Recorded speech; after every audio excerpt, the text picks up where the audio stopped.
This week we were asked to create a list of what bugs us. What are some things that really get under our skin and that we feel need to be addressed?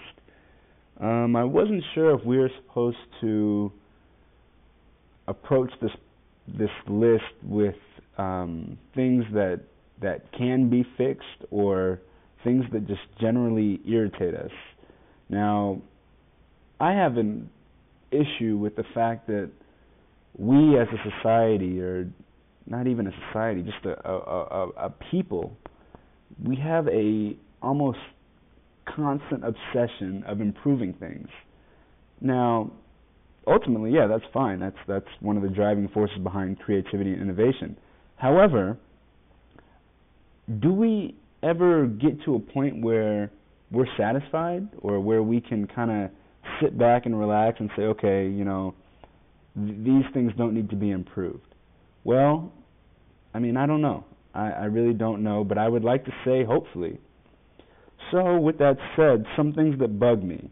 Number one on my list would be more so the youth's increasing unwillingness to try. I feel that in recent years, the past 10 years especially, the adaptation or the adoption of technology in the workplace, the home environment, the personal lives of people has really created an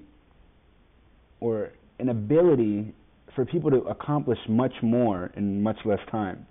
Now, the problem with that is people start to think of things they want to get done or things they can get done, and if they realize it takes too long, they just don't do it. They don't put forth any effort to get it done.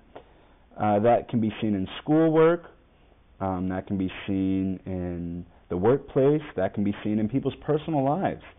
I think technology has really made it so that people don't try as hard as they used to, or they're more willing to take the short route and maybe not do something 100% or as well as they could.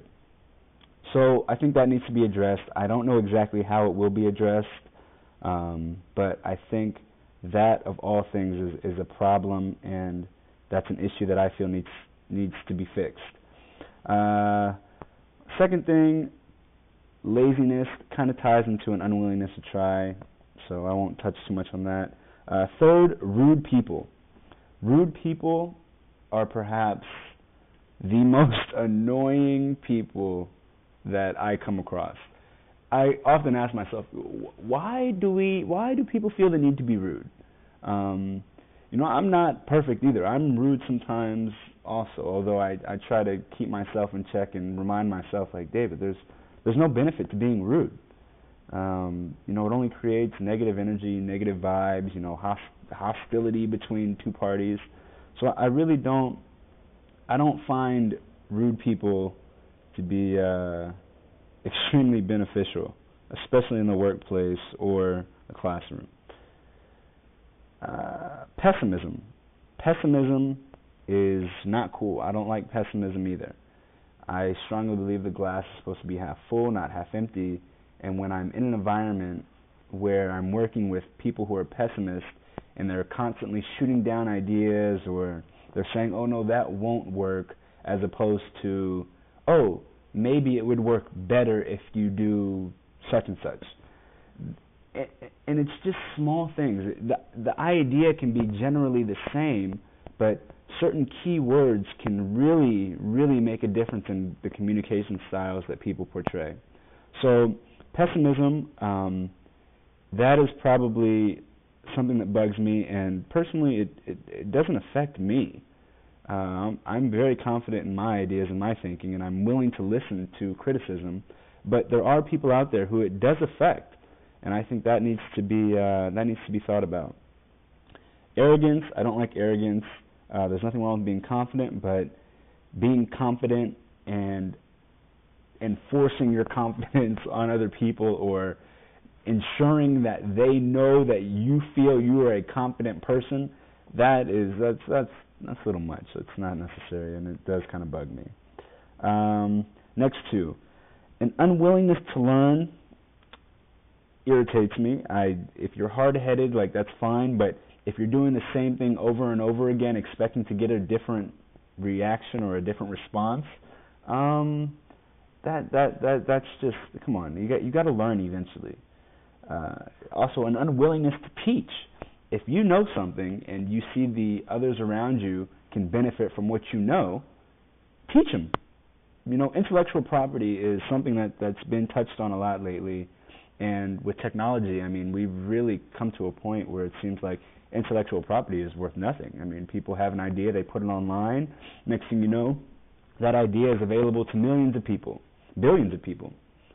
So, with that said, I still feel there's a value in teaching, and teaching needs to be not necessarily thought of as a job for teachers, but just everybody. Everybody has something that they've learned through their experiences in life that can be taught to those around them, and with some value. So I think that is something that irritates me. I'd love to talk about experiences, things that I've learned, things that I've thought of or realized in my lifetime, although short it may be. I feel that I can still give value to those around me. So I think that should be something that everyone thinks about.